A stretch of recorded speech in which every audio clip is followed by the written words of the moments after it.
Good evening, everyone. I'd like to call the October 28th, 2019 meeting of the University City Council to order. Madam Clerk, would you please call the roll? Councilmember Clay. Councilmember Carr. Present. Councilmember McMahon. Here. Councilmember Hales. Here. Councilmember Kusick. Here. Councilmember Smotherson. Here. Mayor Crowe. Here. Thank you very much. Before you, you have the agenda. During our study session, Councilmember Carr asked that under K2, the EDRST funding be taken on a line-by-line basis. Is there a motion to do the EDRST funding on a line-by-line? There's a motion by Ms. Carr. Is there a second? Seconded by by Councilmember Kusick. Is there discussion? Hearing none, those in favor, please signify by saying aye.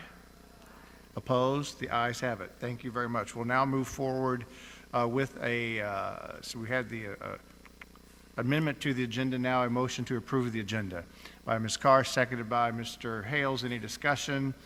Hearing none, those in favor, please signify by saying aye. Opposed? The ayes have it. We have no proclamations this evening before you. You have the August 17th was that are those minutes as well? I'm just curious on that. Or is that just for? Okay, these are to be reported out to the public, so could we please have a motion to approve the August 17th, 2019 Strategic Plan Report? Motion by Ms. Carr, seconded by Mr. Hales. Any discussion? Hearing none, those in favor, please signify by saying aye. Opposed? The ayes have it. You have before you the September 17th Joint Study Session minutes for the EDRST. Is there a motion to approve? Motion by Ms. Carr, seconded by Mr. Kusick. Discussion, Mr. Clay. Yes, I will abstain. I left, according to the minutes, I left 5 minutes early, so I cannot speak to the completion of the We appreciate meeting. that. Let the record reflect the Councilmember Clay will abstain. Any further discussion on the September 17th minutes? Hearing none, those in favor, please signify by saying aye. Opposed? The ayes have it. Thank you very much. September 23rd, 2019 regular meeting minutes. A motion that they be approved. Motion by Mr. Kusick. Is there a second? Seconded by Ms. Carr. Mr. Smotherson. Yes, sir. I will abstain. I was absent from that meeting. Thank you very much. Let the record reflect. Councilmember Smotherson will abstain. Any further discussion? Hearing none, those in favor, please signify by saying aye. Opposed? The ayes have it. October 14th, 2019 regular meeting minutes. Is there a motion that they be approved? Motion by Mr. Hales, seconded by Mr. Clay. Any discussion? Hearing none, those in favor, please signify by saying aye. Opposed? The ayes have it. We'll now move forward to Mr. McMahon. Thank you, Mayor. I would like to take the opportunity to appoint or nominate James Wilkie to the Parks Commission to fill in as a replacement for Jason Spar.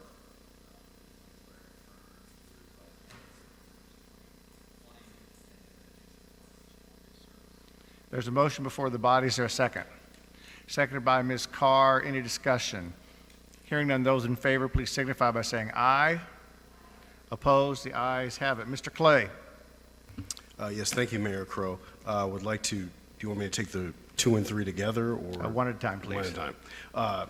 Like to reappoint Gloria Neckerson for a second term on the Senior Commission. She's served very ably in her first term, and glad that she has agreed to serve again. Motion, is there a second? Seconded by Ms. Carr. Any discussion? Hearing none, those in favor, please signify by saying aye. Opposed? The ayes have it. Mr. Clay. Again, my honor to reappoint Carl Reed for the second term on the Senior Commission. Is there a second?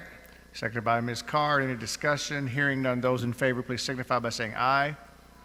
Opposed? The ayes have it. Dr. Gene Russell was sworn into the CALT Commission October the 14th in the clerk's office. We will now move to citizen participation. This is for non-agenda items. To those folks who may not have been here before, there are sign-up sheets right by the door that you may fill out. When you come to the podium, each speaker has 5 minutes. When you come to the podium, we ask that you give your name and your address, and then we will move forward with the public speakers. The first to request to speak tonight is Kathy Stratman.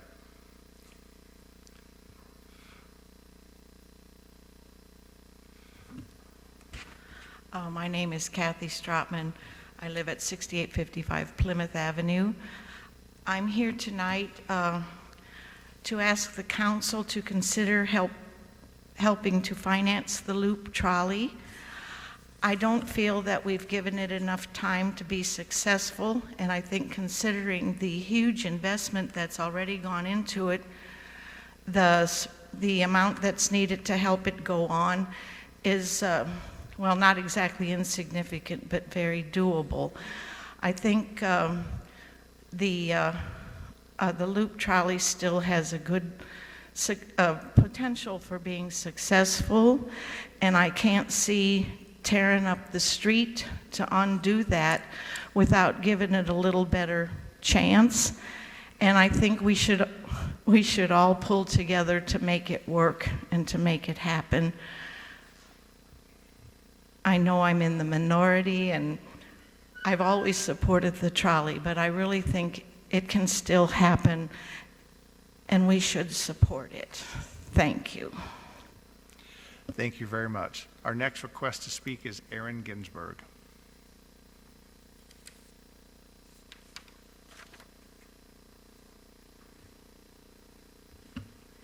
Honorable Mayor and City Council, my name is Erin Ginsberg. I live at 430 West Point Court, and tonight marks the one-year anniversary of Kitty updates to City Council.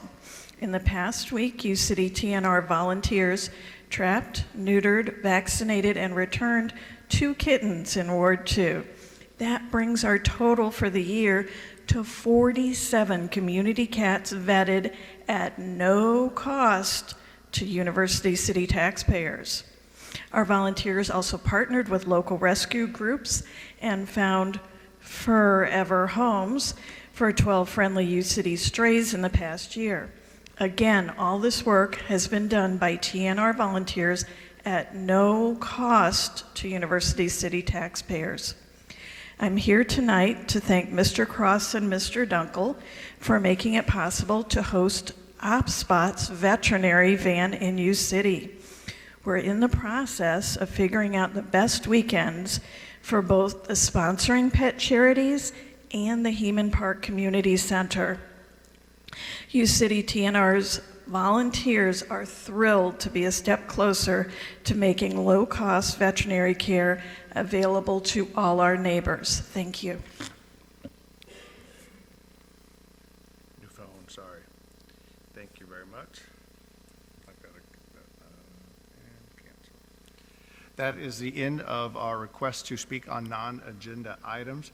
I will now move forward to the consent agenda, where we have 3 items: pool house, traffic engineering, economic development, strategic plan. Is there a motion to approve the consent agenda? Motion made by Ms. Carr. Is there a second? Seconded by Mr. Kusick. Is there any discussion? Hearing none, all those in favor, please signify by saying aye. Opposed? The ayes have it. Mr. Rose. Honorable Mayor and council members, this item asks council to hear a presentation from Michael Powers, who is with Habitat for Humanities, on their project. At the conclusion of their presentation, I will be asking council to withdraw this item so that we can resubmit at a later date. We're needing to make modifications to the agreement. Mr. Powers?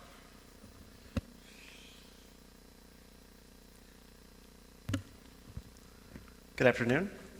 Thank you for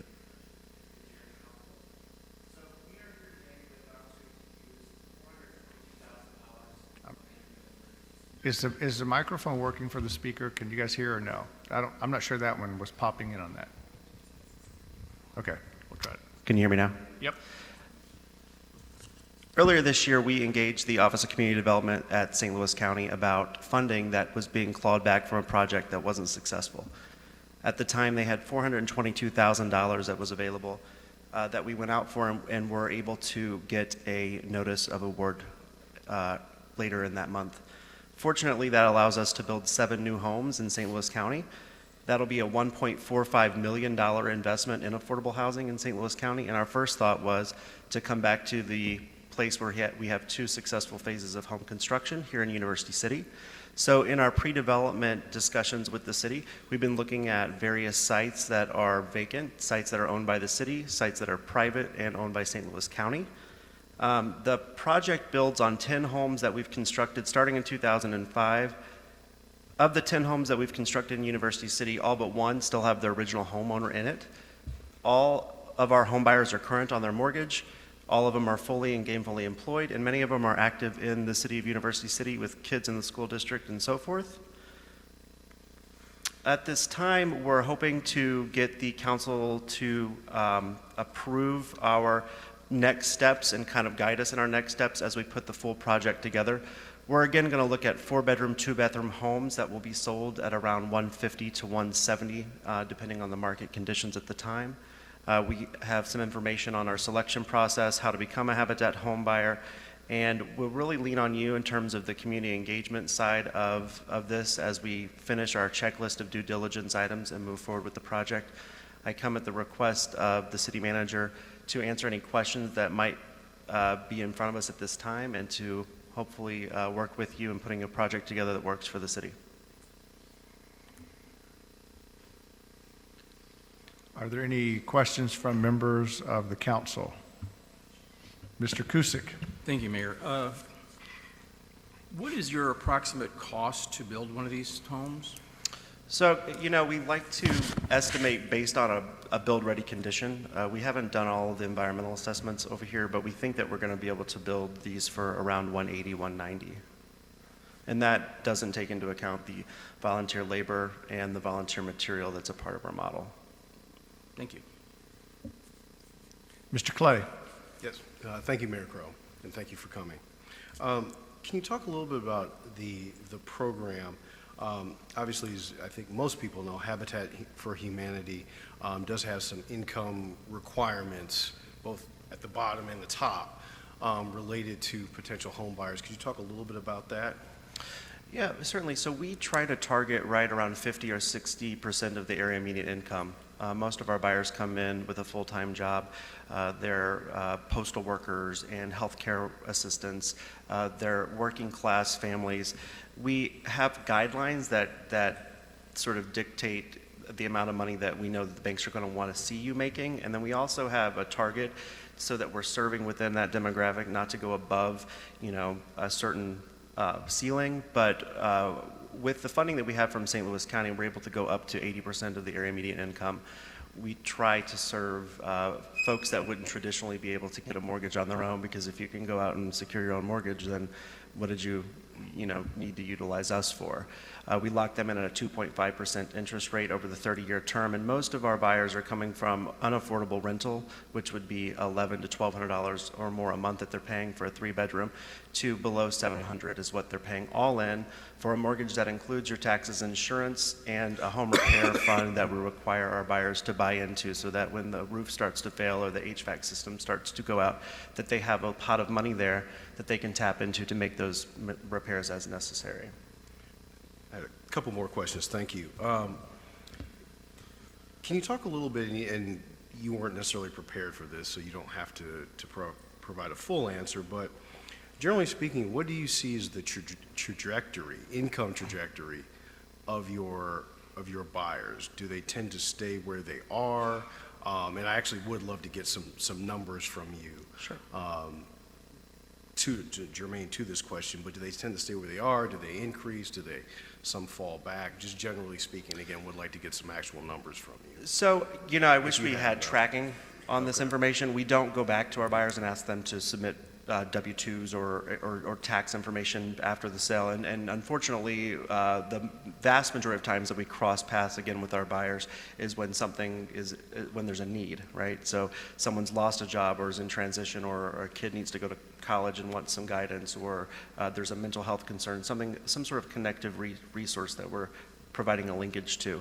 But what I can say is that we know the data is very clear about the trajectory of home ownership in general, and the trajectory of children who grow up in stable housing, and that's more of the data that we tell our story around, right? So 30 years now into the program, launched 400 homes later, we can tell you the only 2% of our buyers have foreclosed in that time frame. We can tell you that over 90% of them still are in that home and keep that home up to a remarkable degree, even in conditions and neighborhoods that we invested in where the neighborhoods around them didn't stabilize. So we try to look for middle neighborhoods like what we're looking at in University City, where you've got access to good schools, good jobs, transportation networks, a strong city government and city leadership. But in terms of the overall income, it only comes in front of us if they go to sell the property, and that's very rare. But we don't further. It's just kind of like you bought the car, you took it off the lot in some cases, except for the wraparound services. But we have a lot of anecdotal evidence that this is a life-changing program. And my final question relates to are there restrictions associated with the sale of home? We know that you have persistence of your initial buyer, you have data to support that, but in situations where the home is sold by the initial buyer, what is it? Is the property restricted? And talk about that. Yeah, so what's good for the neighborhood is that they're going to get a comp on a sale price that is actually much higher than what the buyer is actually going to pay. So let's say I sold you a home for $180 and that was the on-market sale price. A portion of that is forgiven by us over a time period. Usually it's 10 to 15 years. So we sell the home for $180, but the buyer is actually paying $130, $120. As they remain in the home, they are forgiven each and every month by us the portion that we have into the project.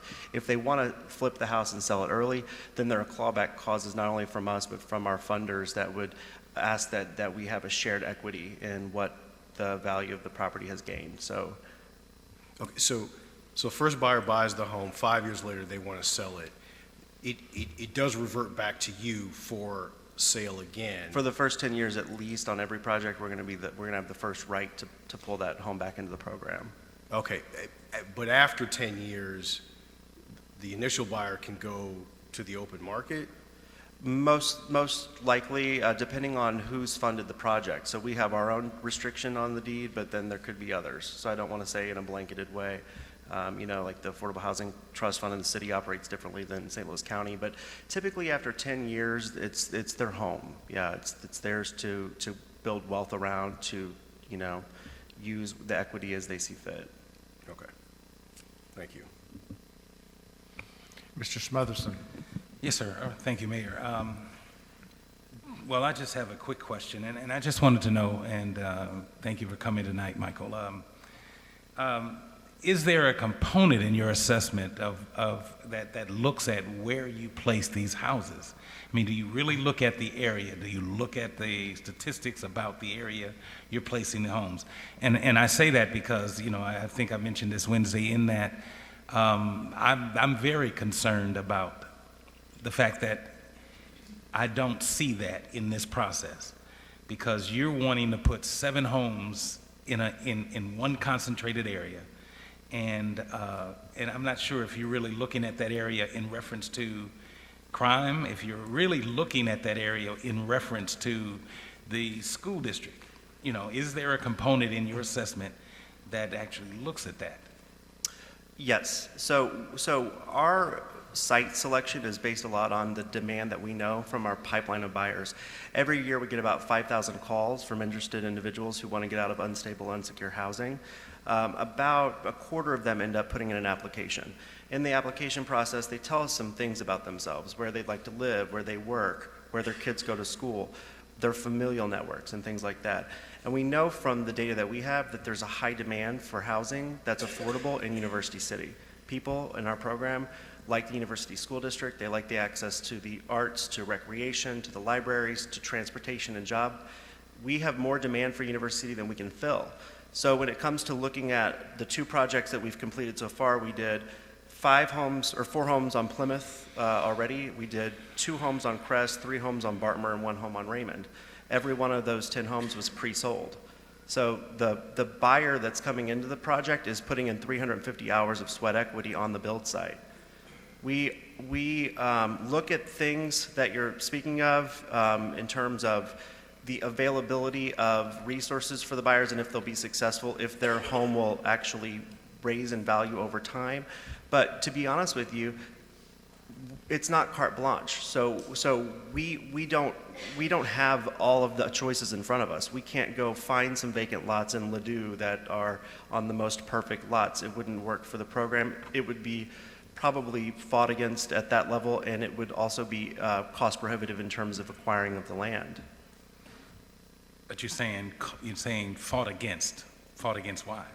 So we get two pushbacks. Sometimes people think that the program is going to push neighbors out because we're going to increase the values too much and we'll be gentrifying the neighborhood. And the other side, they think that we're concentrating poverty or that our home buyers are, going to be a nuisance to the neighborhood. So those are the two different kind of gestures that we sometimes have to build a new narrative for those who aren't as informed of our program around. Okay, and do you absolutely think that the houses that you've placed on Bartmer and Plymouth, and do you have any information or of whether that's actually improved or affected the neighborhood?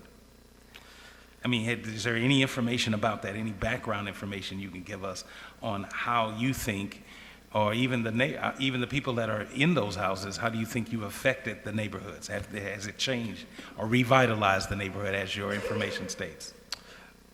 So we look at various things. I mean, before we put houses up on the blocks that were in the first couple phases, you didn't see very many people pulling permits for new construction. Once we did finish those homes, there have been at least 7 or 8 new homes built within that 4-block radius, and some of them are selling out for as high as 160. That I looked at, but we are more so serving the client's needs and any concerns that the client has. And what I can tell you about our U City home buyers is that they are very happy. They're not coming to us with issues of nuisance or complaints of fear of safety or issues, life type issues that we're struggling with, like we are in some of our other neighborhoods. You have to understand we have 400 homes that are out there, and that's a 30-year track record of families at different stages in life.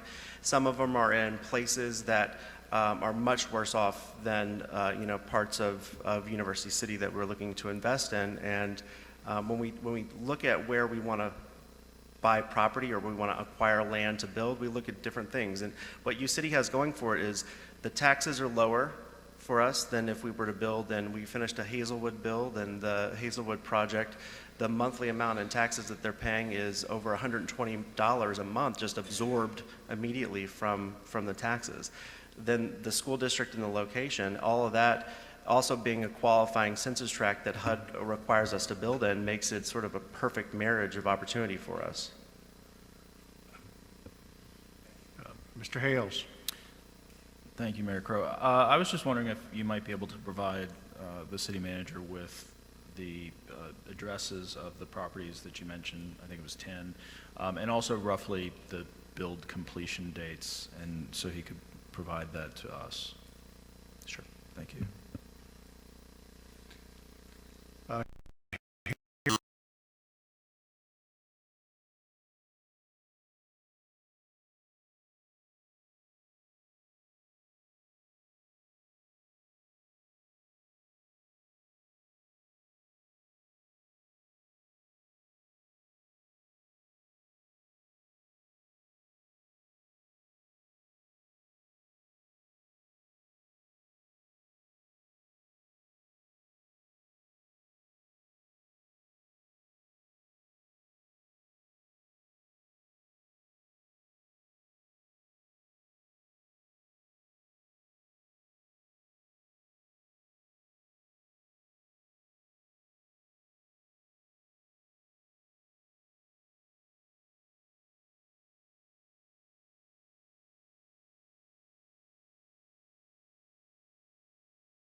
seek homes for rehabilitation. Moving ahead with the sales contracts before engaged community discussion and community and economic development planning is too risky and not, prudent. I would recommend tabling the agenda item until, which you're going to do, until a strategic neighborhood plans for the third ward have been developed or adequate lots are found in the second or first wards. Respectfully submit, Patricia McQueen. And if I have one more minute, I know that I have collected from 2014 to 2016 listing of vacant properties, and I don't know what the status of vacant properties are now. I would like to get that, and I would like you to have that listing too, so you can see the concentration that is really in the third ward, and it lessens as you go further south with the second and first. Also, you have this listing from the project from the 170 in Olive. I'm wondering how many of these properties are actually vacant properties or investor properties. We have to start looking at this before we start jumping up into a project. I'm hoping that we could partner with Habitat for Humanity because they do have a record in other areas where they look at helping with revitalization, reconstructions, and neighborhood revitalization. We're trying to build neighborhood organizations that could engage with you and tell you how things are as we go ahead with our community and economic development in our residential area in the third ward. And I think that it would be a win-win for us if that would be the direction they would go instead of building new construction in a depressed area. Thank you. Thank you. Our next request to speak is Kathy Stratton. One more thing. Just real brief. Now, I'm going to send this this to is you. your third bite of the investor- apple. This is an investor article that I think that all of you should read, so I'll send that to you. Thank you. Thank you. Ms. Stratman, thank you very much. And I apologize. I think you were signed up to speak first, and I took you folks out of order. If you'll hit the button on the bottom, thank you. Kathy Stratman, 6855 Plymouth Avenue. Plymouth Avenue. I would like to ask our city and the city council to recommend that we work with Habitat for Humanity and encourage them to rehab existing homes in the third ward to help our current and existing citizens bring their homes up to code and help them try to get some of their equity back, which, as Pat mentioned, we have not recovered from the 2008 plunge as some of our homes in the first and second ward. We do not need to build more affordable, which is synonymous with low-income homes in our already depressed area. I don't know who you talk to about our area over there, but trust me, we have some very serious problems over there. I think it would be an injustice to put new families over there thinking they're upgrading their status of living, when indeed they're in a very depressed and sometimes dangerous, fragile neighborhood. I have some statistics I'd just like to read to you. Substantial portions of the monies for Habitat for Humanity are taxpayer dollars. The Plymouth project is dependent upon the St. Louis County Home Fund for a large portion of the money to complete this project. Home funds can also be used to rehab homes in high poverty areas. This strategy helps current residents make improvements to their homes. Areas of concentrated poverty, which this area definitely is, have decreasing housing values, which impedes the ability of current residents to borrow from banks. Cities and governments have been sued for disparate impact.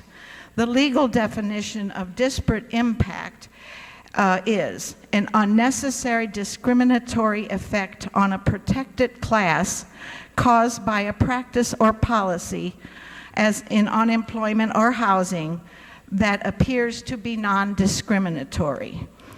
From the NAACP Legal Defense Fund, this is a quote: "Disparate impact occurs when government or certain private actors unjustifiably pursue practices that have a disproportionately harmful effect on communities of color and poverty and other groups that are protected by the FHA. This standard is often used in challenging discrimination in mortgage lending, homeowners insurance, exclusionary zoning, redevelopment, and demolition of public housing. Disparate impact helps to screen out covert racial discrimination, as well as practices that may seem neutral on their face, but actually exacerbate segregation or the effects of prior racial discrimination. Overconcentration of affordable housing, low-income housing, is a poor long-term strategy in neighborhoods of high concentration of poverty and are predominantly Black. This dilutes the financial and social viability of a neighborhood, leading to economic decline or stagnation. The concentration of affordable housing, low-income housing, in distressed inner-city neighborhoods traps low-income children in dangerous places, Plymouth, where public schools are failing. The terms affordable housing and low-income housing are interchangeable. Habitats for Humanity and other cities across the country are participating in projects that are concentrating on revitalizing neighborhoods. These neighborhoods have established a revitalization plan in place. These plans include safety, rehabilitation, reconstruction, job opportunities, transportation, etc. They are complementing each other. Habitat for Humanity sells only to low-income buyers, which diminishes the viability of neighborhoods in high concentration of poverty. Thank you. Thank you, Ms. Stratman. The city manager has that. Oh, I'm sorry, Ms. Carr. I have a question. I think it goes along with Councilmember Hales. Of the 3 lots that we're looking at, are they totally empty, or are there structures on those lots? Honorable Mayor, Mayor Pro Tem, these are vacant lots. These are totally vacant lots. Okay. That is correct. Thank you. As I understand, Mr. Rose, we've pulled this item and we'll bring it back at a later date. That is correct. I am recommending that the I item need a be motion withdrawn for that? and to be reinstated at a later date. No? Yeah. Thank you. We've had a discussion of this item, and we'll bring this up at a later date. Let's move forward now with K2. Mr. Rose. Honorable Mayor and council members, this item asks council to consider the allocation of EDRST funding for the following projects. If it is acceptable to the council, we'll simply read in the projects and then allow for discussion and action on each individual project. Right, the one thing, just so everyone, Mr. Edwards has signed up for item number K2, and so, Joe, there's going to be a line item per one. I'm not sure which ones you necessarily want to speak to, and there's no one else who has requested to speak, so if you'll give me a signal at some point in time that you'd like to speak to an item, I know that the council will be happy to hear you, but we'll take these one by one if that's okay with Mr. Rose. Is that right? All right, let's move forward. Mr. Rose, where would you like to start? Special Business District Lighting Study, Kingsland to Limit, $19,000. Is there a motion to approve the EDRST request for Loop Special Business District Lighting Study? Motion by Ms. Carr, seconded by Mr. Kusick.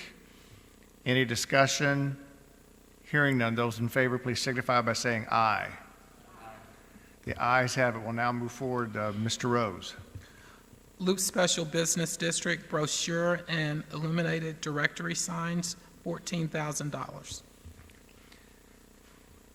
If there's to be a discussion on it, we still have to have a motion to approve. Is there a motion to approve? Mr. Cusick, is there a second? Seconded by Mr. McMahon.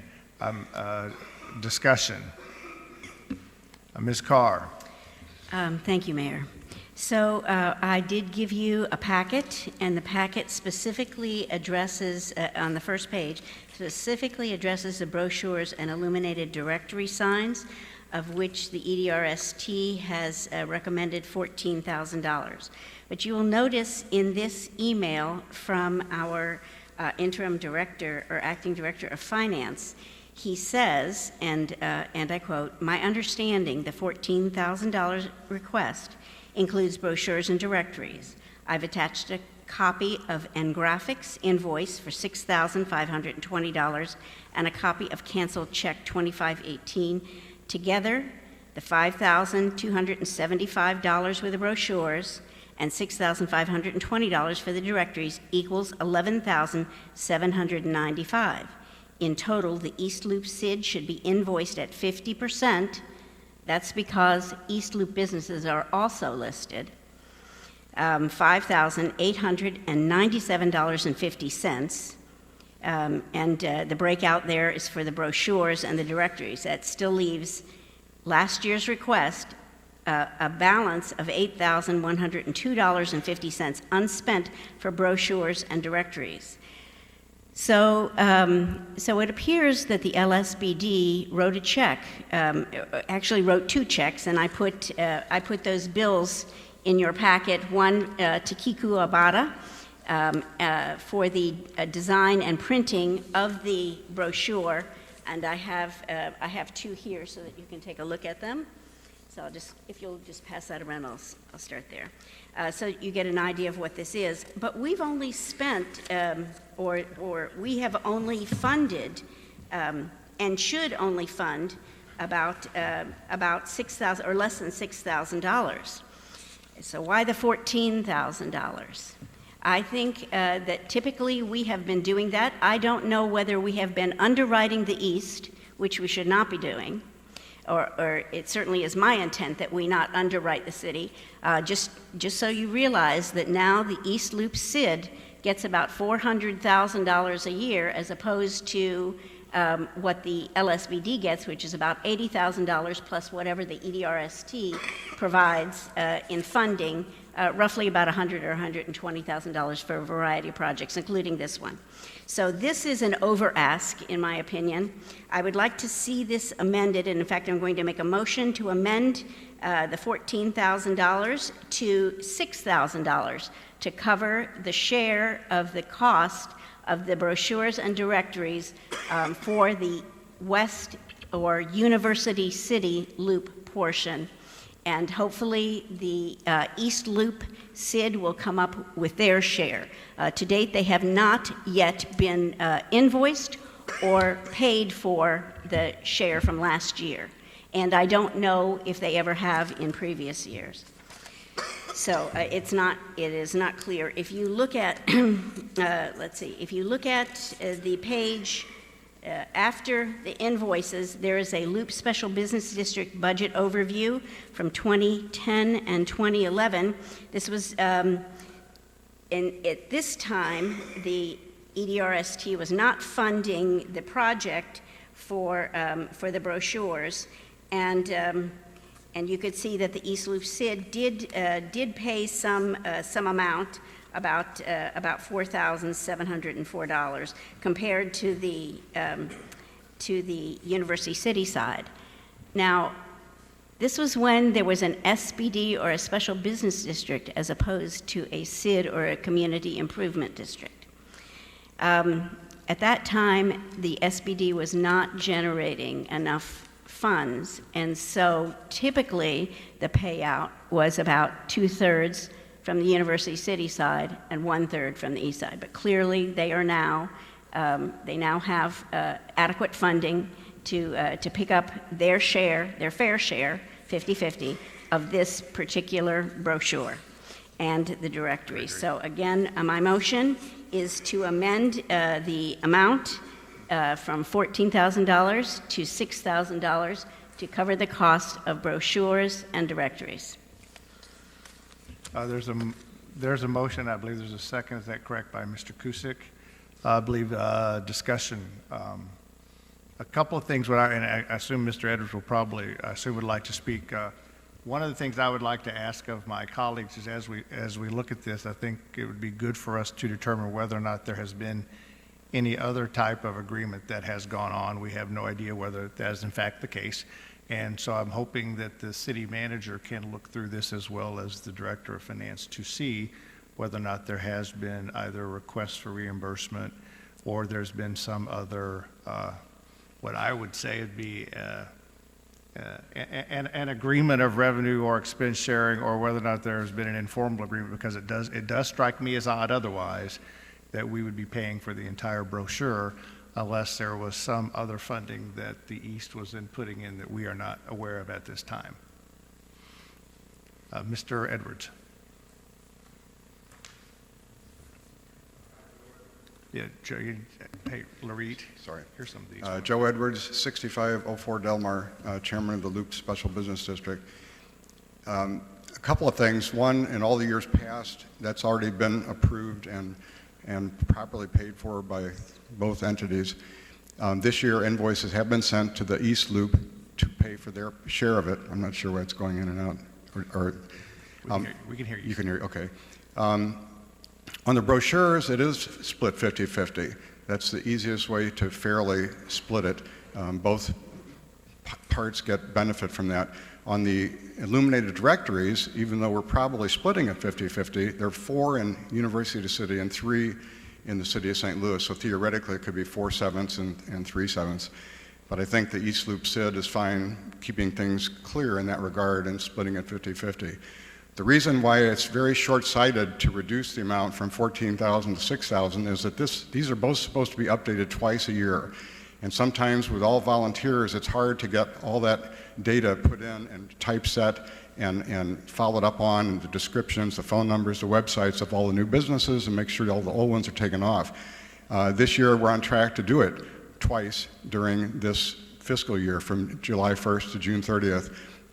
The new ones are up right now, both the illuminated directories, which people you can see, visitors to St. Louis go in here all the time and pointing, oh, let's do this, let's go here.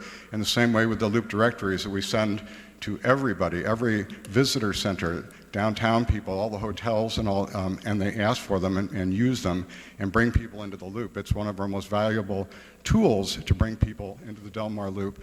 There's no advertising inside, it's all factual information.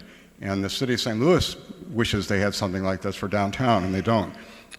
So during this fiscal year, when the second time it comes around this March or April, then the second round of expenditure will take place. So, and it really is needed in order to do that. Otherwise, we're going to be left at the once a year thing. The fact that it wasn't spent in 1 year this last year it's not the end of the world. That can just be put back in the EDRS funds. We're not spending it on anything else. So I would request that you consider keeping it the same at approximately 14,000 to make sure we have enough to do it twice and keep everything updated with the media and all. If you look at that brochure, there's so much information on there that makes the media keep it for reference. All the Walk of Fame stars are listed and where their stars are located, the map of the Loop, where the parking is, what year a business opened, all the things that make the media think, oh, I'm going to keep this and do a story on this area. So that would be my response. I understand, but I guess my question is, you're saying that the East has paid, and we're trying to figure out where they've paid or how they've paid, because we don't seem to have any. I think no one is questioning the validity of the directory or the directories. I don't think. I think what's being questioned is if we're footing 100% of the bill, and no one has been able to show us that we're only paying 50% of the bill, then I think the council has a question as to someone's got to show us where the East Loop paid their fair share. And I think right now, as I'm listening to my colleagues, we don't have that information in front of us. The EDRST clearly, as they voted, supported the idea of the directory and the directories. But I think what council is asking is, where is the exchange of funds when the East Loop then has reimbursed us for the half of the project. Well, it's my understanding, I'm not the treasurer, but the treasurer has invoiced the East Loop SID, and they will pay their part of it. I'm sorry, Mr. Rose? Honorable Mayor, Council, I believe two issues. One is the council is asking for evidence that payment has occurred, and I believe Mr. Edwards is indicating that they have been invoiced, but uncertain as to whether payment has been received. Is that accurate? Yeah, I don't know myself, not being the treasurer. All I know is that that City Hall has been invoiced for over $20,000 of items that the City Hall has not paid back to the East, back to the U-City SBD. So, you know, I think I guarantee it'll be done.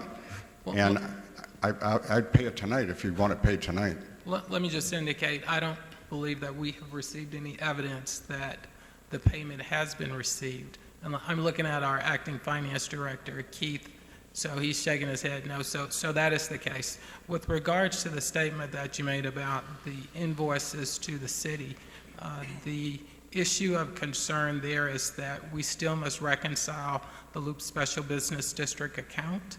And until we're able to do so, it would not be prudent to provide additional funding in an area where we are unable to reconcile it at this point. I believe that we are going to get there. I certainly hope that we will. I know that our acting finance director is working very closely with the consultant that you have in trying to do so, but we still have some areas of concern and issues that still need to be addressed. And I think, according to the treasurer of the Loop, that every invoice has been supplied to the finance director. And in fact, when he first brought them in a few months ago, he was told that, oh, you don't have to have all the backup invoices, just give the invoices, not the backup documents and all from the different companies. Then later on, we do need those after all, and so he went back and he got all those. He and the accounting firm that the Loop has hired with the approval of everybody has, as far as I know, it's all been done. It's not been reconciled with the city yet, but it's more on the city side and not the Loop SBD side. Mr. Edwards, I can assure you that that is incorrect. We have not received all of the invoices. What was received was information, perhaps a document that a check was written, but not the actual invoice that provides the evidence of why a check was written. So I know that Mr. Cole is still working very hard to obtain that information, but I can assure you that it has not all been obtained. Okay, and I've been assured by the treasurer that everything that was requested was given, so I'm not the treasurer, so I don't know, but it's easily can easily be worked out, I think. It's just an accounting thing. Well, the only, and Joe, you and I have known each other a long time, and the only thing I would say is that if it was easily worked out, it's taken us an awful long time to get this done. So it hasn't actually been as easy to get, and by the way, I think all of us up here, since we're pretty much volunteers as well, we understand what it is like with volunteers doing a lot of this work. But it clearly hasn't been easy because we're still trying to get all this information put together. So again, I think that the motion before is to reduce the funding just for this one item, as I understand it. And my guess is that if my colleagues find that, in fact, the funds have come from the East Loop to reimburse us, they're probably more than likely to want to say we get, now that we've been reimbursed and we only paid half. I can't put that word in everybody's mouth, but my guess is that's something that we'd be interested in knowing. But at this time, we're kind of being asked to fly blind here that we've been reimbursed when we don't think we have been from the east side. And I think we recognize that there continues to be some concern about the use of LSBD or EDRST funds in particular for the east side that is not within University City. And so I think, unless I'm missing it, and I'm going to let my colleagues speak, I think there is a concern about reimbursement from the East Loop. Let some of my colleagues speak. Very valid. I'm not saying it's not valid to bring it up. I'm not, by the way, I apologize. If my colleagues, I don't know who was first. Jeff. I have no clue. Mr. Hales? Thank you. I just want to kind of circle back to the motion and make sure I understand this clearly. So last year, we approved $14,000 that was recommended by the EDRST. Of that, with what should be reimbursed, there should be a surplus of just over $8,000. And your suggestion in this motion is to provide $6,000, which covers essentially a little more than the cost of last year, our 50%. Is that? That is correct. That is the amount that we actually paid. This is not a should be. Correct. That is the amount that was actually paid for the brochures, our half of the brochures. Whether it was reimbursed or not, it should have been reimbursed. And so the LSBD has already written a check for this amount. When they get that money back, the question is, for us, will they return it to the EDRST or will they bank it? Right, and that really is my question. I don't think that that's a necessarily terrible proposal, given that, as I understand it, there's $8,102.50 Right. sitting in an account that should be earmarked for this, and that doesn't go back to the Well, EDRST. not all 8,000. In fact, I apologize, Councilmember Hales. Right now, the LSBD has drawn checks in the amount of $11,795. Half of that should be reimbursed. Now, remember, that's not for this year coming up. That's not the funding we're talking about today. That's the funding that we gave last year. So that should be cut in half. That amount should be cut in half. And as Mr. said, if in fact it was reimbursed, that they didn't use all $14,000 to pay. Those brochures are done. That was financed by last year's money. So, so whatever's coming up would be financed by this year's money.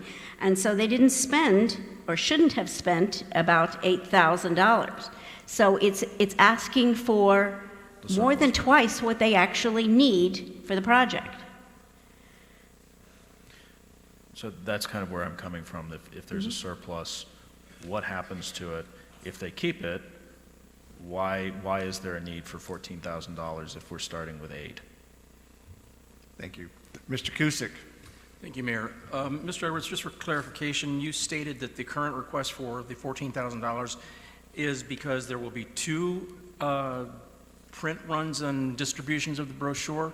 Yeah, the goal is to do it approximately every 6 months. And then, but there's nothing in the EDRST application that states that was for distribution of the brochure twice. Is that correct? I haven't read it recently, but I'm stating it as a fact now. That's the goal. Okay. So there's nothing in the EDRST application that really gave them information to make their decision that there would be 2 different distribution times for the brochure? Not on the short form I have here. Maybe in the long form there might have been, I don't know, but I'm just stating that's the goal and always has been. And if we don't spend the money, we don't get the money. It goes back to the EDRST fund, as it will this last year. I would recommend strongly that you keep the $14,000 in and see us do it twice this year to benefit all of the area. Okay, thank you. Ms. Carr? Thank you. Well, the request was not to do it twice, so that's a change on the request, but it's also a fact that the EDRST was not advised about last year's expenditures. So what you're looking at, and Mr. Cold has written here to me, and as you can see, these communications took place just maybe a week or so ago. So this is not old information. There was no indication of when the East Loop SID would be invoiced, and as I looked at his response tonight, they haven't been invoiced. He promised that I would have a copy of the invoice and check when that was made. So I want to honor the decision by the E EDRST to produce this brochure and the directory as applied for. But I think that making a request for more than twice what was actually spent and has been spent traditionally is reasonable. And then to address Councilmember Hale's question, when the EDRST, when the LSBD writes that check and they get and were they to get a check back, it is not clear that they refund that money to the EDRST. It is probably more clear by looking at their ledger that they deposit that, and so they are keeping that extra money. That's a decision that should be made by the EDRST and council if we want to overfund and have them put that into their reserves.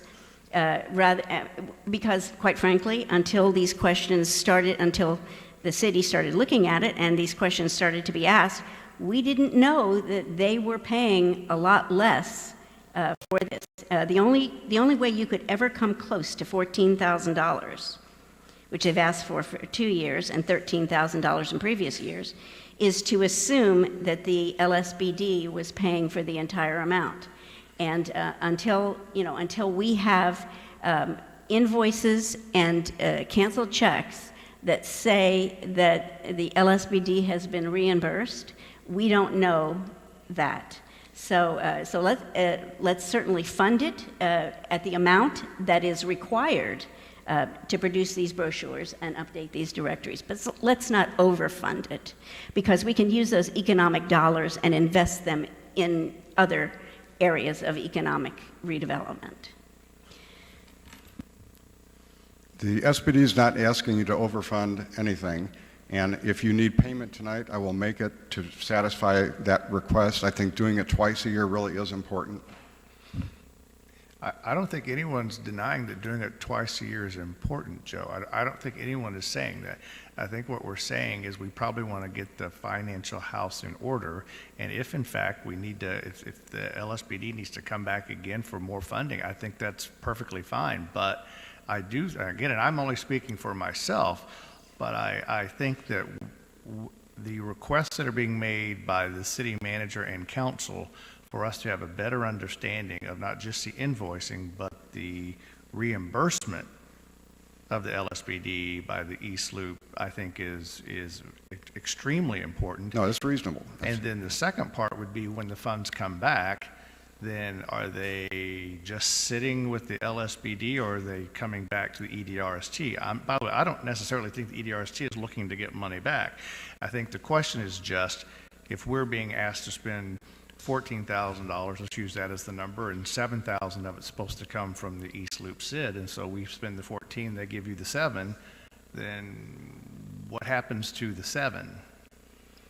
And I think those are all very fair questions, and frankly, I think that I was a little concerned as to the questions that my colleague Ms. Carr was asking, but I think that the amendment she is asking to make is reasonable at this time. And I think really, though you said that this is easy for us to do, I got to tell you, and with all sincerity to all of my colleagues and the staff and people from the LSBD, I'm kind of tired of hearing about the finances between the LSBD and the city, because we've been working to clean them up now for at least the past 3 months. And I recognize that I recognize they're volunteers, but at some point in time, there has to be an accounting done where we understand what we spent, what we've got, what we've been reimbursed before we put more money in. And so, anyway, I don't believe there's anyone else who was asked to speak. We have an amendment before us. I mean, Joe, I know the light is on. Do you have any other comments you'd like to make, or otherwise we have a motion before No, us? I would recommend that Mr. Cole and the accounting firm just meet. It doesn't affect this motion necessarily, but I think that it could be solved pretty quickly, I would think. Okay. All right. Thank you. We have a motion before us, and I have to tell you, it's been so long since the motion was made. I would request that either Ms. Carr or Ms. Reese, who has it, can tell me what the amendment is. I move that we amend the amount granted to the LSBD for this project from $14,000 to $6,000. Okay, there was a second. There has been discussion. Those in favor of the amendment, please signify by saying aye. Aye. Opposed? The ayes have it. Therefore, the brochure will be at 6,000. Am I correct? Vote on the, now do we vote on the, if it's a line item, since we reduced it to 6, do I need to vote again? Yes. Yes? Okay, yeah, we have an amendment, we have an amended agenda item then that's gone from 14 to 6? Is that?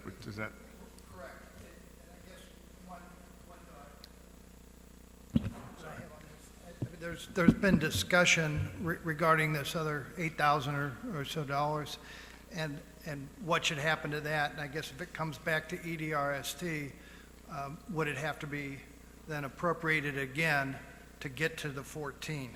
Well, You found? Yeah, but let's not cross that bridge tonight. I just really want to, I had an amendment which I approved, so now I've got to take a vote on the funding for the EDRST for loops, brochures, and illuminated directory signs of $6,000. Is that what Mr. McMahon is asking me to do? So there's a motion by Mr. McMahon, there's seconded by Mr. Hales.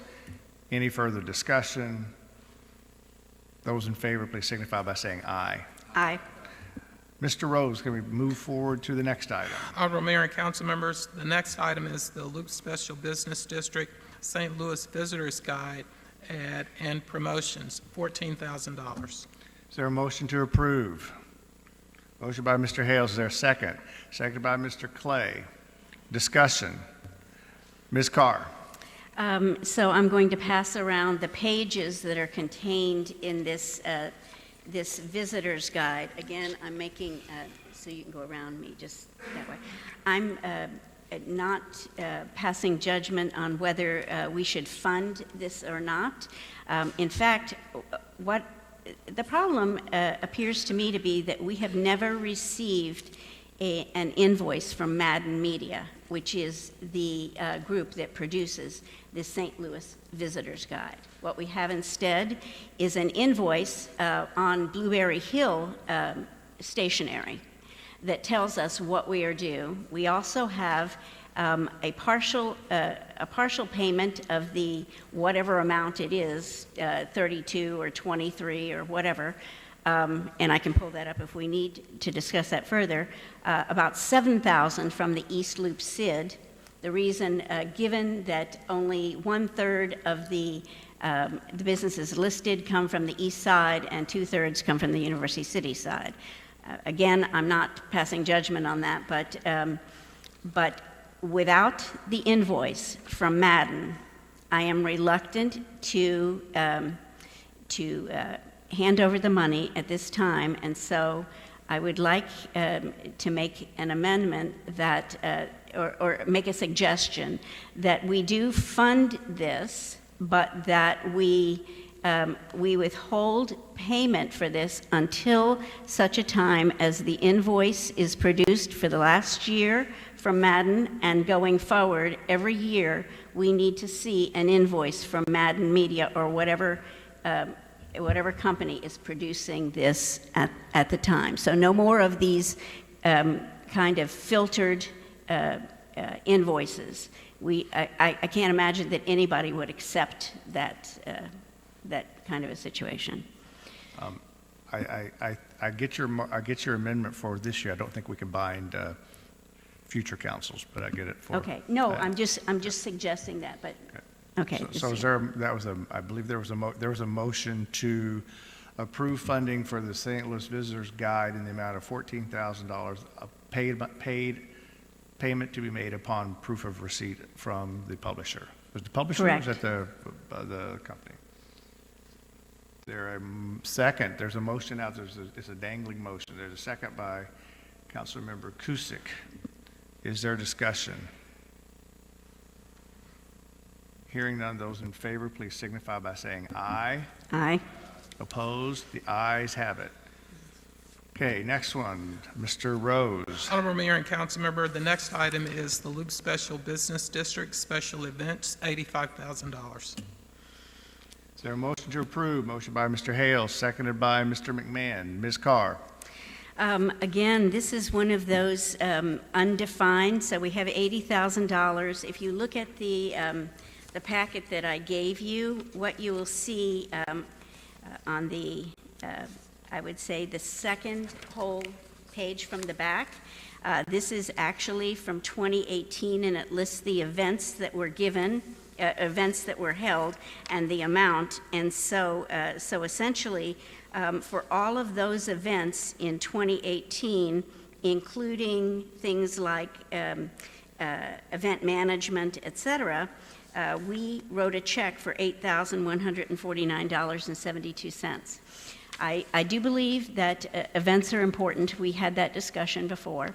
I do believe we should fund it, but I don't know for how much, and I don't know for what events. And so until we receive some kind of a budget breakout, I think it's, you know, I don't know what exactly we're paying for. And since we are responsible for taxpayer dollars and the EDRST funds our taxpayer dollars, I'd like to make sure that we have some kind of a plan. Now, if you'll look at the last page, it says marketing meeting from our Lequier 7/17/2019. This is a copy of what she provided to the people who attended the marketing media. The marketing meeting, and you can see that that for going forward, because this is the current year, she's talking about $50,500 from each side, not 85.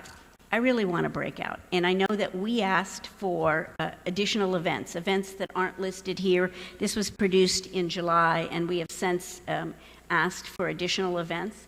So I don't think we should withhold the money. I think we should allocate it but not release it until such a time as we have a detailed budget, not unlike the budget that was produced in 2010 and actually other years subsequent to that for the events. It's an accountability issue. Was there an amendment in that one? Was there a motion? Okay, the motion is to approve the $85,000 not to be released until such a time as a detailed line item budget is submitted for those events. Is there, real quickly, is it going to be submitted to, I assume, the city manager? Yes, yes. I mean, I think at some point in time, council will need to let the administration take over that part of it, but if we say to the city manager. Well, okay. I'm not asking for it to be submitted to me. We may question that a little bit in Jazz Paula, but that's Go because ahead, we're all, go ahead that's and because question, we're old Harry. friends. Some of us do our homework. Some of us do our homework. There's a motion by Ms. Carr. Is there a second by Mr. Kusick? I assume Joe would like to speak to this. Yes, sir. If you can hit the microphone, thank you. I just brought all the line items, one for each council member and the city manager, and just a sample poster too. But that breaks it down, and I would be happy to give it to you right now. Rochelle Lequier, the executive director, has done a remarkable job, only being on the job over a year, by putting a lot of these events together and improving some of the others. To break down the $85,000 quickly, hopefully, Parking Day, Friday in September, $1,500 for marketing, PR, and advertising. $750 for activities, face painting, musicians, printing, $750, UCD permits and public works staff, $1,500 for a total of $4,500. Chalk the Loop in September, marketing, PR, and advertising, $1,500, materials, $250, printing, $750, UCD permits and public works staff, $1,500 for a total of $4,000. Halloween, Sunday in October, dog, pet, scavenger hunt, and costume contest, marketing, PR, and advertising, $1,750, activities, face painting, $500. Joe, do you really want to go through this line by line? We appreciate that you're giving this to Well, us. it's here, is all I'm saying. I won't go through it all. I'll just name the events. Then Get Loop First Fridays, $5,000. Holidays, Loop Ice Carnival, etc., including all the ones on this flyer, which are pretty impactful media-wise and attendance-wise, $39,800. Lisa Loop Real Estate Brokers Roundtable, $475. Lisa Loop Real Estate Tour, $725. Del Mar Loop Week, $9,000. that's the whole week in June, Make Music Day, Loop Arts Festival, Where Magazine, and Map Dining Guide. Then upcoming things, the holiday window painting is coming up right now that the merchants are paying $85 each for. Early stages of planning for another major event, whether it's Taste of Loop or Loop in Motion, although somebody might have rights to that name Loop in Motion. Maybe Style in the Loop with fashion could be part of that new major event. Afterglow, which the executive director came up with wonderfully to attract people after the annual Balloon Glow, and Back to School in August. So here is what you requested right here tonight. And thank you for voting for this, I hope.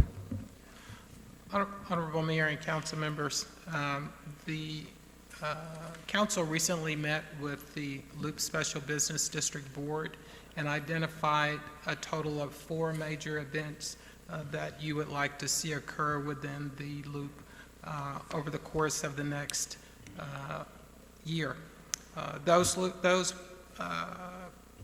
events included the Ice Carnival, Taste of the Loop, Loop in Motion, and a yet-to-be-decided on 4th major event. So I believe that we will need to reconcile the $85,000 with the direction that's been given by the Mayor and Council to the Loop Special Business District with what they are proposing for events. And so that would certainly be my intention to work with I or my designee to work with the Loop Special Business District, and certainly I'll be working with the council to reconcile that issue. Ms. Carr. Thank you, Mr. Rose, because I think that makes it very clear. There are a couple of things on here that I don't think we need to pay for, and they're relatively small amounts, but it was my understanding that the economic development function would be taken over by our city for our segment of the Loop. Is that correct, Mr. Rose?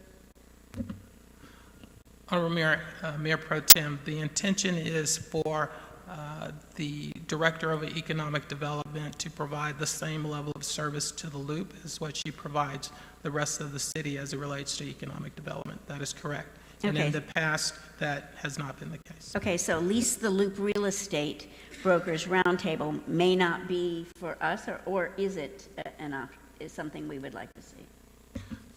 Honorable Mayor Pro Tem, I don't have an answer for you at this time. That's something I would need to coordinate with the director regarding. And then I have one more question. In light of the fact that we have identified what we wanted out of the various events, and the fact that you said that you would be working with this, I think I'm still, while this is certainly more of a step in the direction of feeling a little more comfortable, it isn't toward the goals that we set up as a result of that joint meeting. And so I'm going to keep my motion in place, my amendment in place, and say, in fact, that the city manager and/or his designee should work with the LSBD to put together a plan for the events, and at that point, then the money should be released for each of the events as needed. Mr. Kusick. Thank you, Mayor. I've got 2 or 3 questions, Mr. Edwards. The sheet that Councilmember Carr gave us from the marketing meeting with Rachel Lequier from July 17th, that her total for events is only $50,500, yet this line item that you gave us, which matches the EDRST, is $85,000. So why is there that discrepancy? Because this is for the coming year. It's been very, very difficult to plan any events without knowing that the money is there. Normally, this would have been approved at your June meeting. To be October 28th and not know for sure if we're going to have funds for Loop Ice Carnival, for other events, small ones or big ones, even Halloween. I mean, that happened yesterday. It's page 2 of the Post-Dispatch. There's a nice big photograph. The benefits are unbelievable. And Rochelle got up and went on TV on a Sunday morning at the 7 o'clock show just to publicize it. So all this is being done without having the confidence that the money is going to be there, but we still kept going forward. And the $85,000 is for this fiscal year, July 1st through June 30th of 2020.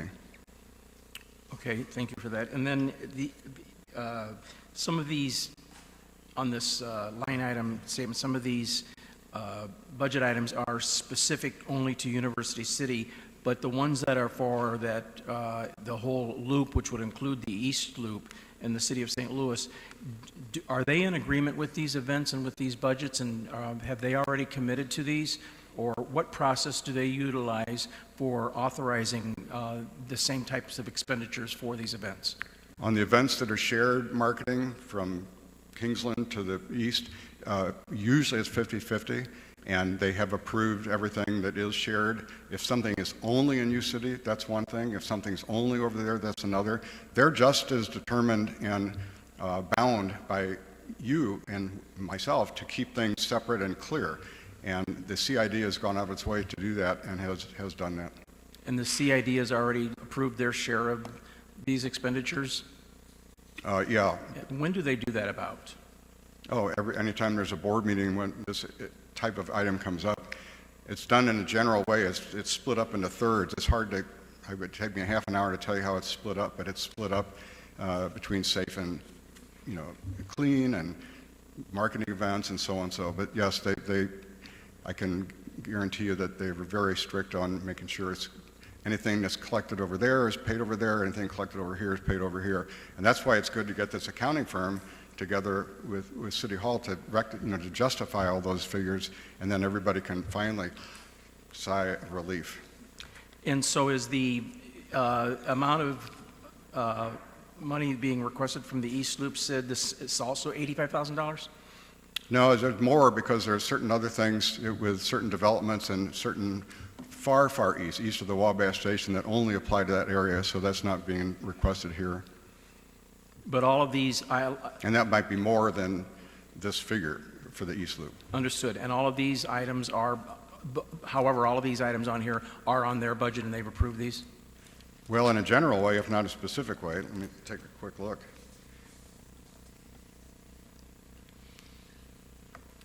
I mean, the major events, definitely. The brochures, definitely. The visitor's guide, yes. Electrical boxes, no. I'm sorry, which one did you say no? Paint the electrical boxes. Okay. Like the traffic light boxes with nice designs and all, which might or might not happen. I'm just saying that's... Okay, thank you.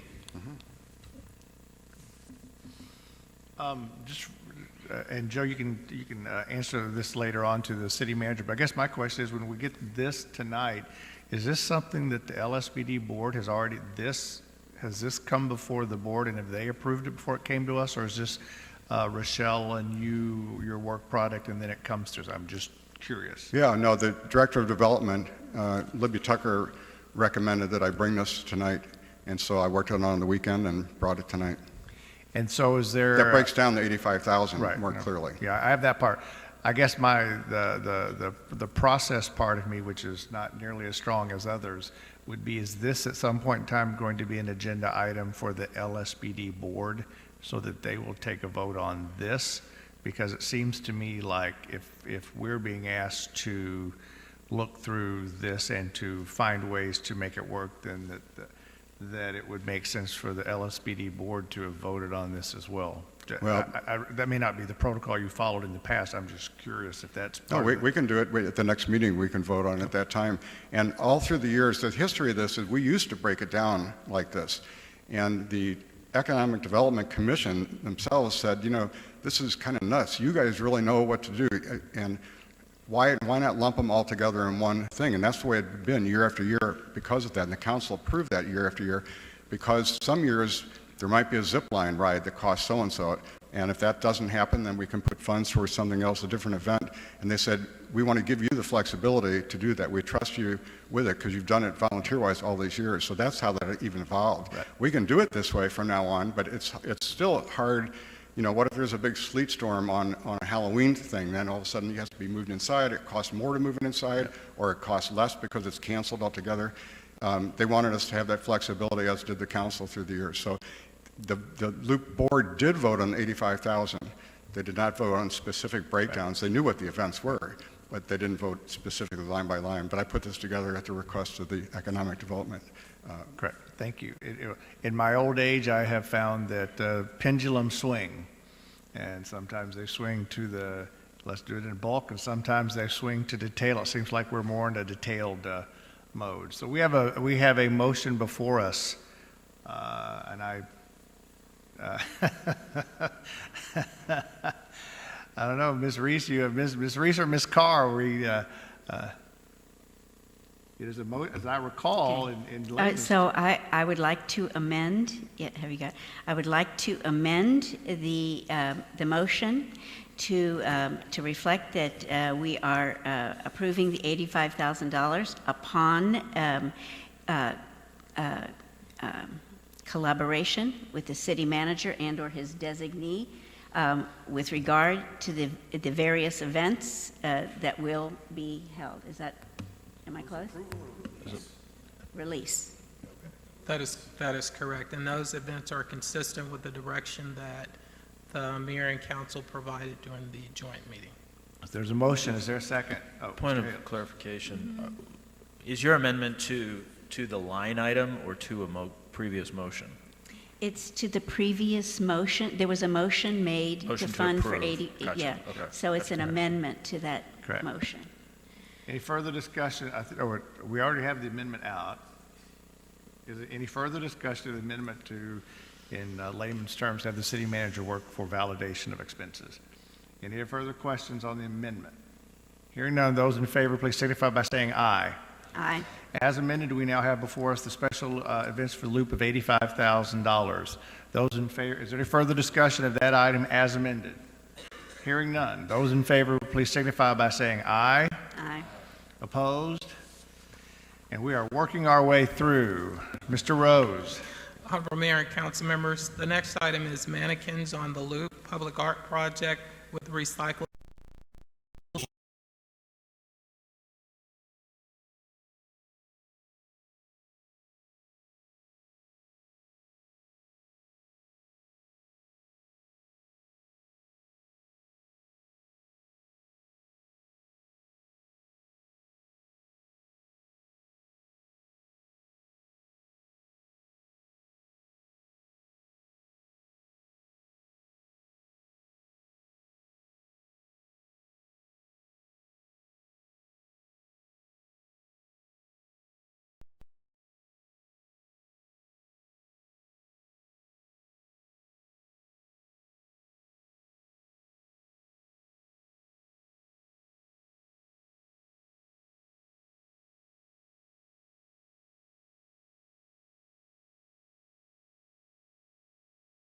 Thank you, Mayor. Mr. Rose, have we done this in the past, to give no interest or low interest, in this case it would be a no interest loan to businesses before University City?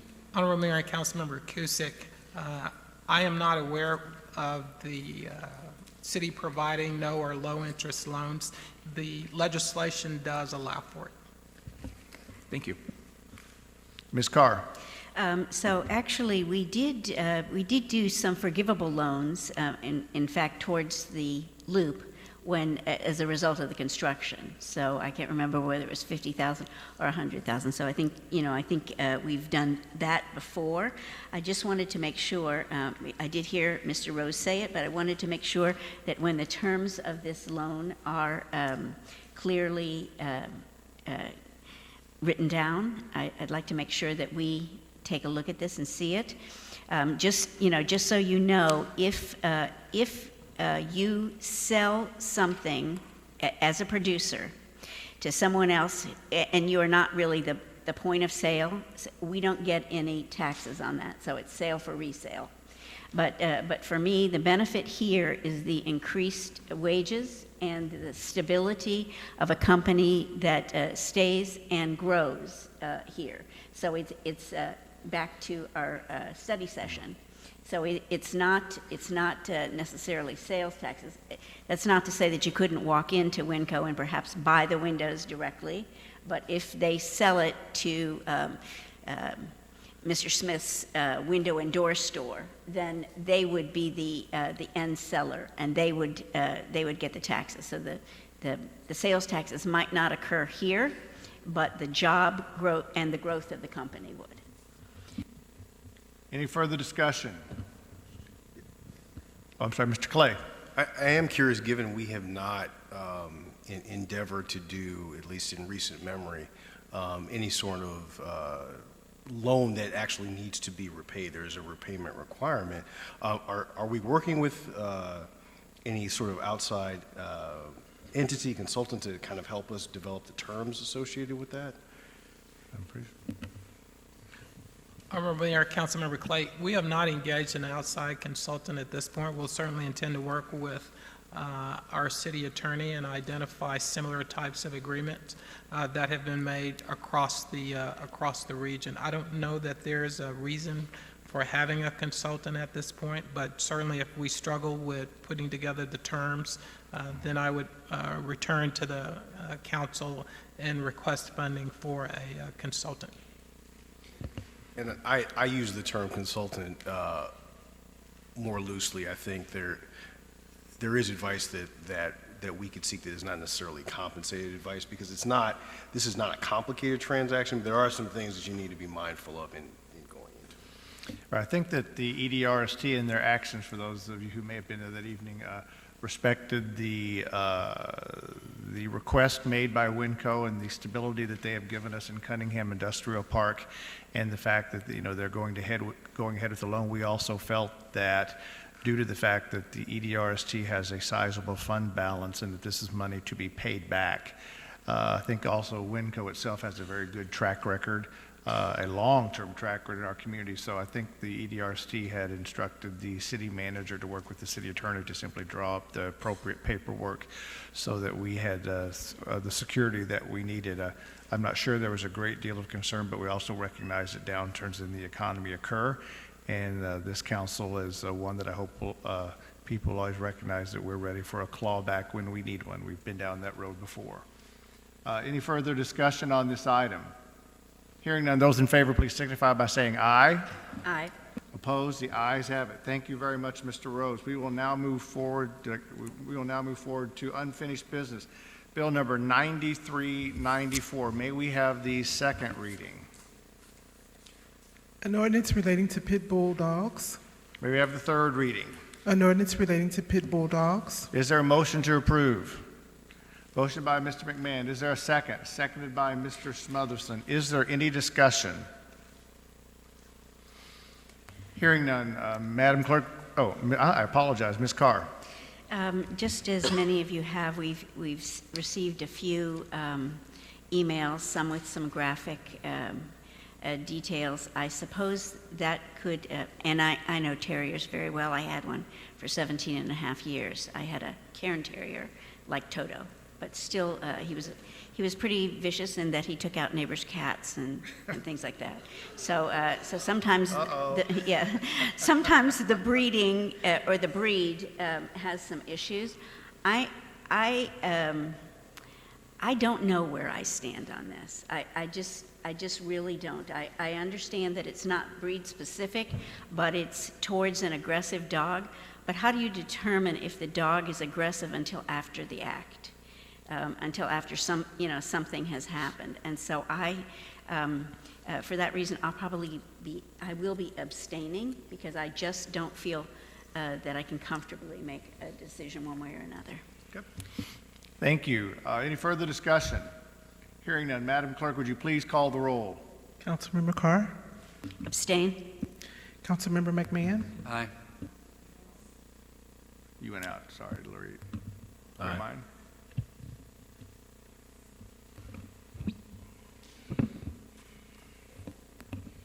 Councilmember Hales. Aye. Councilmember Kusick. Aye. Councilmember Smotherson. Aye. Councilmember Clay. Mayor Crowe. Aye.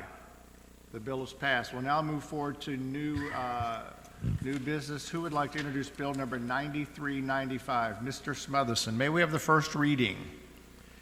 An ordinance amending Chapter 400 of the Municipal Code of the City of University City relating to zoning by amending Section 400.2130 thereof relating to off-street parking and loading regulations containing a savings clause and providing a penalty. Thank you very much. One note for the citizens both here and then are watching at home. This bill will not have its second and third reading until November 25th. Because we didn't get the notice out for the public hearing. So it will not have its second and third reading at the next meeting. It will have it at the following meeting, just so everyone knows that. We'll now move forward to council reports and business. Do any of my colleagues have any reports they'd like to make from any of their commissions?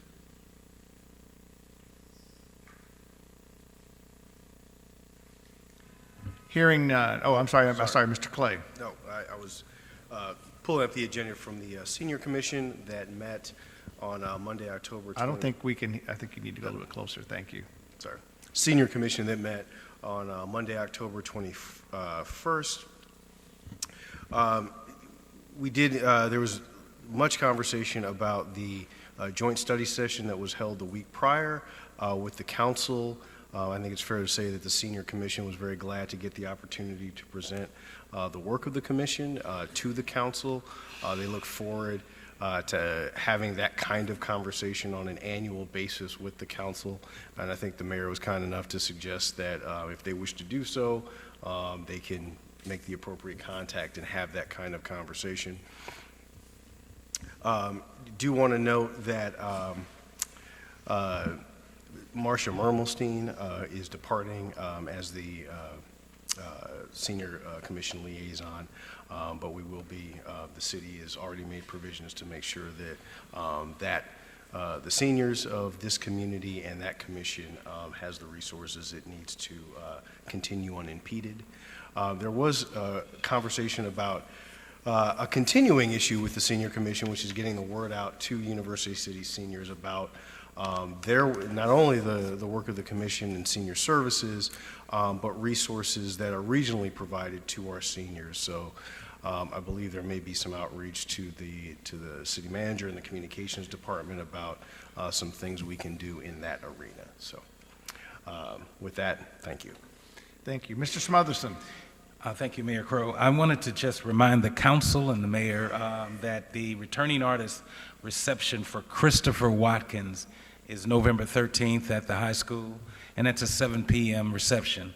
And again, that's from the Arts and Letters Commission. Thank you. Thank you very much. Seeing none of my other colleagues wanting to speak, we'll now move forward now with citizen participation. We have one request to speak, Gerald Tiers.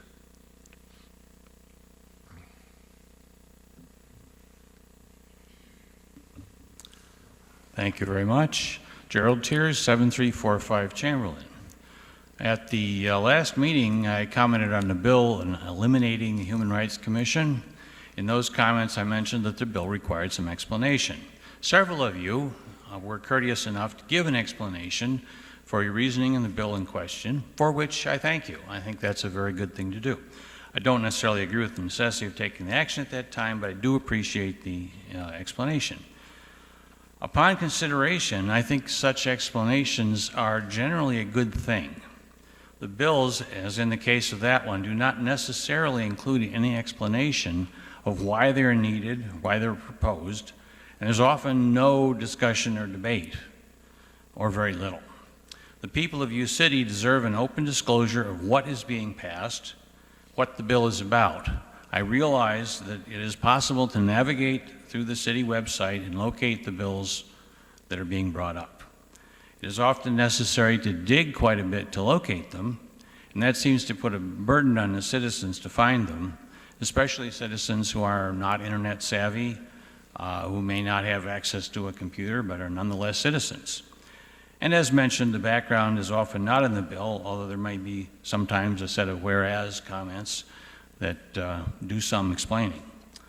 For instance, two bills were brought up this evening. As far as I know, in neither case was there any real public explanation of what the bills were intended to do, nor the reasoning behind bringing them up. I do understand that Councilmember Carr had some comments, and that somewhat may have made some things a little clearer than they would have been otherwise. But really, there is nothing that said what that bill was going to do with pit bull dogs. And we might want to know that. We might want to know why that was an issue, or whatever the issue is. You strive for an open government, which is, I think, something good. And in general, I have to say you're trying. I don't think it's always successful. I think this area, communications in general, could probably use a little more work. And I know that we brought up the issue of all the TIF meetings a lot, but frankly, this is now and that was then. Okay, the explanation need not be a lengthy discussion. There's no need to add to the duration of these meetings, which sometimes become a little lengthy. You are all busy people, and I understand that. Just a few sentences of explanation would be enough to give a sense of what is being voted on at the time that it is being voted on. As a model, the city manager generally gives a short summary of the need for the items he brings up for a vote of approval. That type of explanation, perhaps not in the same terms because it's a different purpose, should be pretty adequate. I don't think that there's a problem with something of that general brevity, as long as something's brought up. Okay, and then there's the matter of block votes that seem to have touched the nerve, by which I mean the usual unanimous vote in favor. I also mentioned this, of course, at the previous meeting. This is not necessarily a problem. I'm not suggesting that somebody should vote against something every time. It may simply be that the need for an ordinance is always obvious, but it does seem that this is very rare in other municipalities. For instance, I spoke to a former member of the Kirkwood City Council who told me that nearly all bills, even many expenditure approvals, notably tonight's, it was an exception to the usual, thank you, had dissenting votes while he was on the council, or at least voluminous discussions. With the diversity in U-City and the variety of opinions that I find in speaking to citizens of U-City, I find it surprising that we have such complete unanimous agreement on the council compared to other municipalities with similar diversity of citizens. We have 3 very different wards, and one would suppose that there would be very different opinions. Are many things simply argued out in private sessions and only the ones which are universally supported brought up?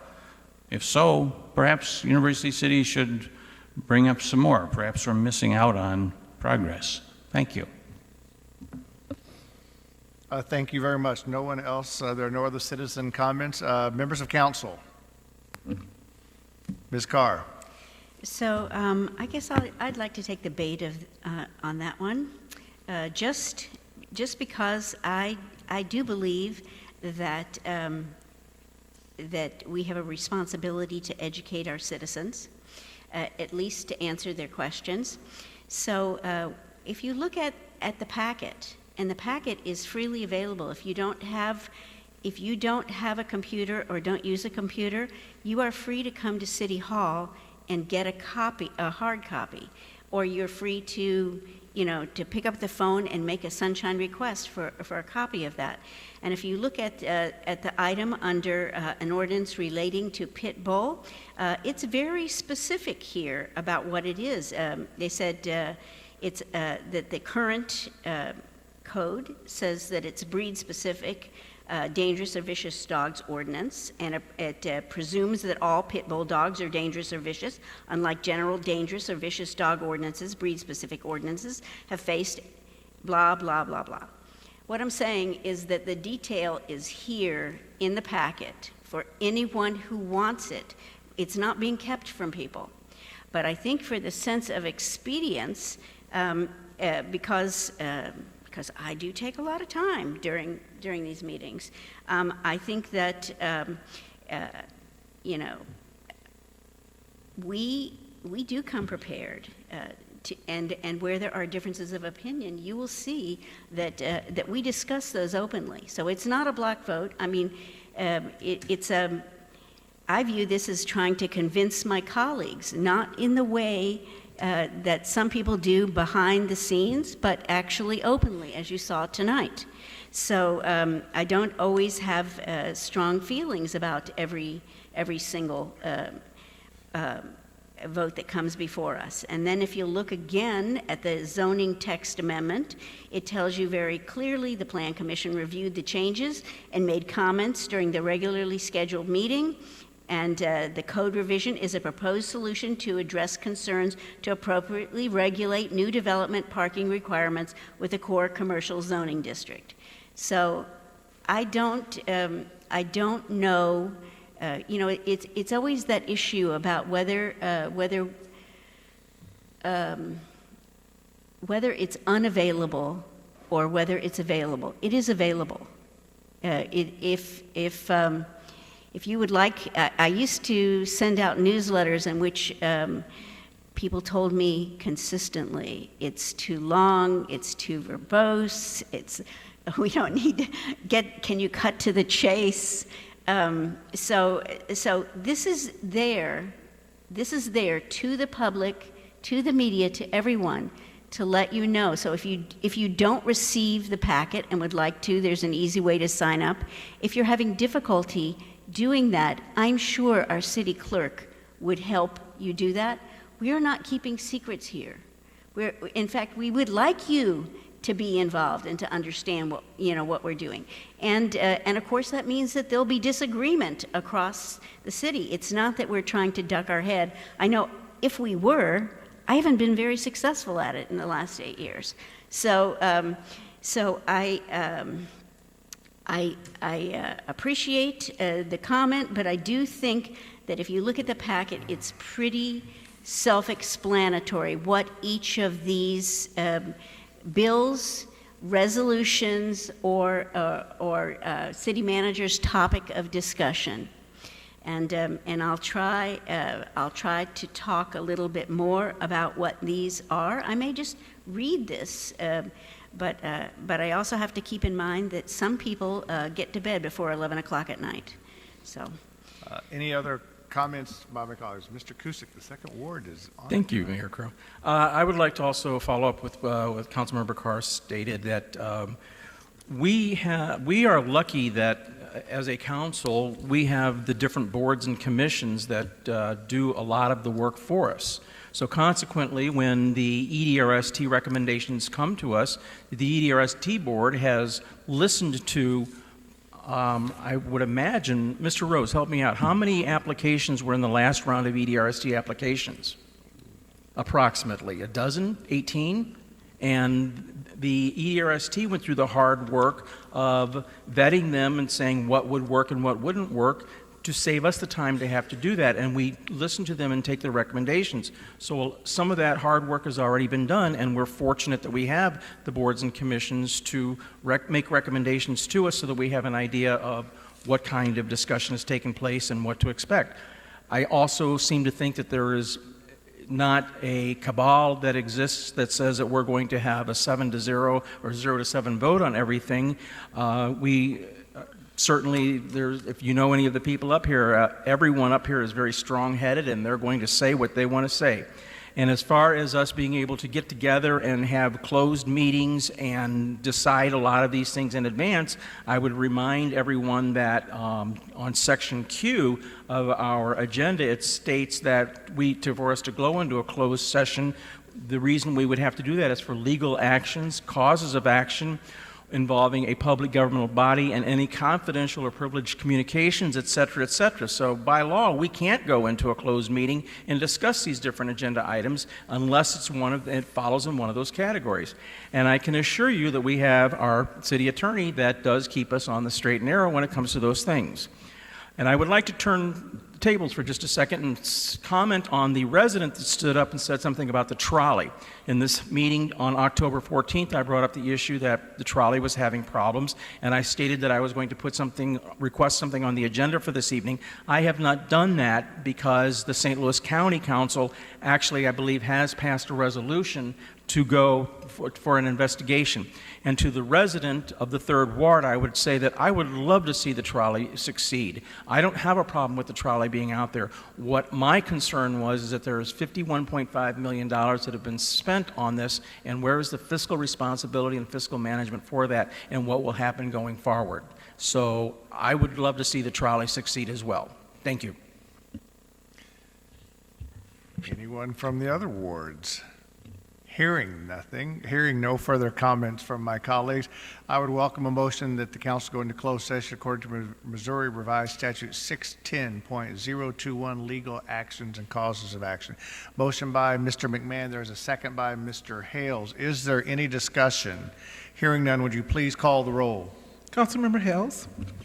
Aye. Councilmember Kusick. Councilmember Smotherson.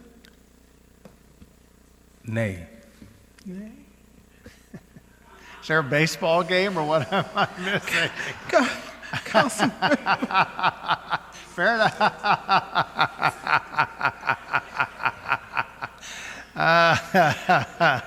Councilmember Clay. Councilmember Carr. Aye. Councilmember McMahon. Aye. Mayor Crow. Aye. Thank you very much for coming. Have a nice evening.